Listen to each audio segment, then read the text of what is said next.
Yo, what's up guys? I'm here hitting you up with another video.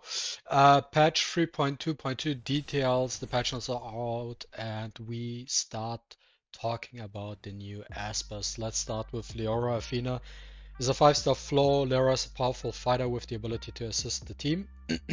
Her first skill is attacks one enemy, reducing their AP and inflicting sear. This ability also has a passive effect. At the start of combat, resets all Leora's ability cooldowns. Question here is, every time you use S1, does it reset ability 2 and 3? Or is it just when the battle starts? Because when the battle starts, it's already reset, right? At the start of combat, resets all Leora's ability cooldowns. It might be also if you, maybe what it means is if you do PV content like Calamity or whatever, right? That you, with every wave, that it automatically resets skill 2 and 3. Then we have ability 2, Dawn Guardian, grants all allies standoff and attacks one enemy. Before casting this ability, Leora gains or extends War Goddess status. If Elaine is on her team, which means Nyx and Athena work together, so they are the legendary version of the twins, right? If Elaine is on her team and under Night Goddess status, Leora's War Goddess duration +1 turn. After Ascension, each surviving ally grants extra damage. So the more units you have in your team, the more damage Athena does. And also the standoff for all allies is actually very good, to be honest. Especially, in my opinion, if you want to use her in a team, right? Let's say you use an Enclave team, you want her to move last. So after she moved, that all your team members have standoff, which is great in my opinion. Then ability 3 grants Leora invincibility and attack up. I guess it's 2 turns. This puts all buffs on one enemy, inflicts crit rate down and deals damage. Then inflicts crit rate down on all enemies and deals damage. Before casting this ability, Leora gains or extends War Goddess status. If Elaine is on her team and under Night Goddess status, Leora's War Goddess duration +1 turn. At the start of combat, if Elaine is an enemy, Leora gains Dawn Glow. War Goddess, undispellable. When Leora's crit rate is equal or higher than the target's, amplifies her damage, grants all allies shield right before they take a critical hit. It's actually very good. And then Dawn Glow Undispellable increases crit damage. Leora's attacks against Elaine won't miss, crit rate down -30%. She has a lot of utility and debuffs. I actually like her kit, and especially together with Nyx, that has potentially huge potential. But the only thing which is I don't understand right now is because it says War Goddess.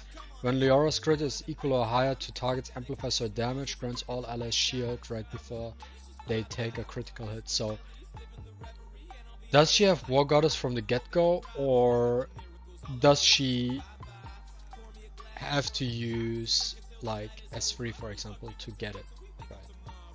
Then Resonance, Reso 2 is crit rate down inflicted by the skill can't be resisted upon a crit. And R6 is Leora will always be under War Goddess status, no matter what. We will see if that even is necessary. Then we have Nyx. Elaine is a fighter with access to stealth and multi-stage attacks. Attacks one enemy, inflicts sleep. While in stealth, amplifies damage. This ability also has a passive effect. Elaine's attacks won't interrupt sleep effect and have a chance of ignoring some defense by enemies with sleep. I like it. Skill 2, attacks one enemy multiple times and steals buffs. Inflicts attack down and sleep. After Ascension, each debuff on the target enemy grants extra damage. Elaine gains, and ability 3, Endless Night. Elaine gains Night Goddess. Clears stealth on all enemies. Then attacks one enemy multiple times, inflicts sleep and buff blocker. Night Goddess transfers all ally debuffs to the target when Elaine lands a critical hit and increases miss rate for all enemies.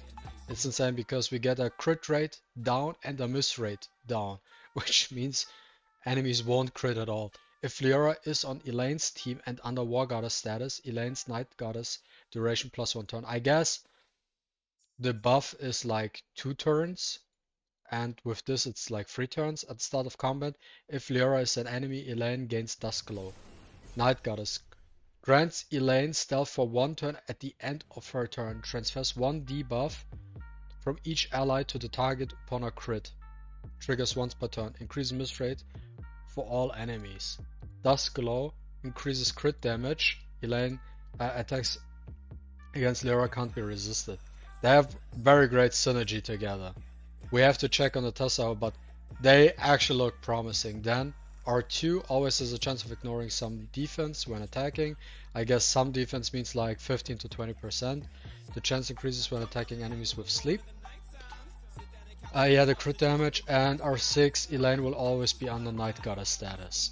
And then we have Hati, 5-star Wind. Camille is a fighter who can deal significant damage by inflicting bleed.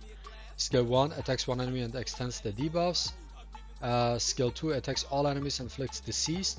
If the target is afflicted with bleed, instantly triggers bleed for 1 turn. After ascension, upon successfully triggering bleed, further inflicts stun on the enemy. Camille third ability Woven Smash inflicts sear and bleed on all enemies first, then attacks all enemies while further inflict bleed on the enemy with sear. And then deals extra damage to enemies with sear, more lifesteal, and gains an extra turn. So we get her R6 for free. I can tell she's probably good for Sentinel and Fafnir.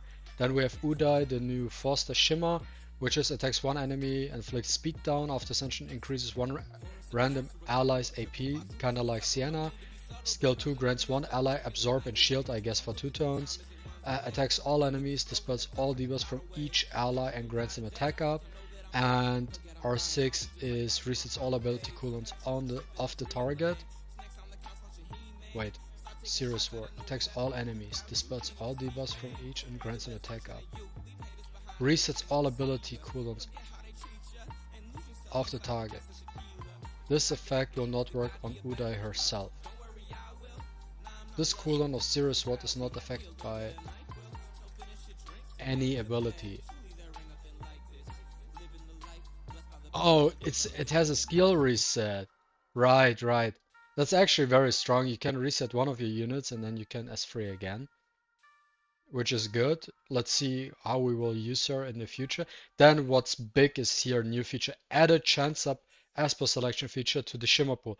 In the Shimmer pool, a designated Shimmer legendary Esper can be selected as the chance up Esper will reset with version updates. After selecting, when players acquire any Shimmer legendary Esper from the Shimmer pool, they will have a 50% chance of acquiring the chance up Esper. The chance up Esper resets when the version update. Reset will not affect the guaranteed attempts. After this update, Raven Odin will be the designated Esper who can be selected as the chance up Esper. That basically means, for example, I don't have Raven, or for people who don't have Raven, you can choose the chance up, and then if you get a legendary, you have a 50% chance of acquiring Raven, right? With this, and this will rotate with every update. So next update could be a JJ, Eunas, or maybe a Nusi, and then we can go for that. But you cannot just choose, it's just one you can choose, and then yeah. Added club trophy rewards. After the update, trophy rewards will be issued based on the club members' performance in the Ultimate Spire at the end of the Ultimate Spire season. The rewards consist of Nexus crystals. Yeah, we saw that, up to 800, I believe.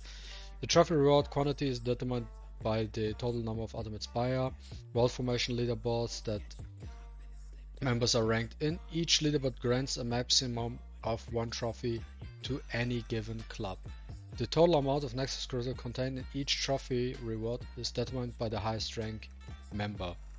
The higher the rank, the better the reward. Each trophy reward is valid to be claimed once by each member. To join to the club before the reward is given up, the amount of Nexus crystal claimed by each member is random. Then some shenanigans. Added one-time limited avatar frame for the top 10 clumps in the Sentinel Hunt and 6-time limited avatar frames for the top 10 on the world leaderboard of Ritual Miracles, DISLYTE Lands, and Ultimate Spy, so we get more frames. Then we get the new event stuff, which we can do. Then the trials and stuff to get all the goodies, right? Then the Star Shuffle, you do that. Basically, you can also use Nexus Crystal for that to obtain Nix for free, which is good. Then we get the beer contest where we get goodies, right? And we do just all the event stages, Sonic Rift, Ritual Miracle, Sonic Miracle, and so on. Then Ritual Miracle Conqueror. This event contains a free modules, blah blah blah. You unlock it by difficulty 7, then clear the designated difficulty for acquiring the stuff. So here's the thing, you have to do that Ritual Miracle Conqueror to get stuff to actually fuse Fathom Sisters and Jinyu Yuan. You can get one copy. Also you get ripples for Ira, Joza, Xiaoyan, Stuart, Louis, and Li Guang. For those who don't have max resos. Then further optimizations. Yeah, we already saw this. Then they increased the calamity floor by 60. Added a blitz function for DISLYTE Lands, which is very good.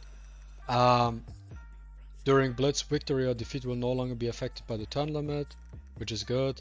The war room entry will be relocated to who cares. Sopdet is coming to the Divine Sequencer shop. Optimize the purchase of gold records for Echo. Using Echo items in the inventory will redirect players to corresponding card pool. So I don't know what it means, but it means that we get more gold records in the future. Optimized animation for equipment enhancement, and then added prompts for stuff, and optimized knockout reduced the number of metal deducted for failed challenges, and also equipment selling optimization added the secondary attribute quantity for level 60 equipment to equipment auto selling filter. In the blitz settings, players can be preset what equipment to auto sell in the setting before starting blitz. On the battle results, players can sell equipment when they view equipment details, which is good because we were missing that a lot. And yeah guys, that's all for it. I'm actually very hyped. I'm looking forward to Nyx and Elaine.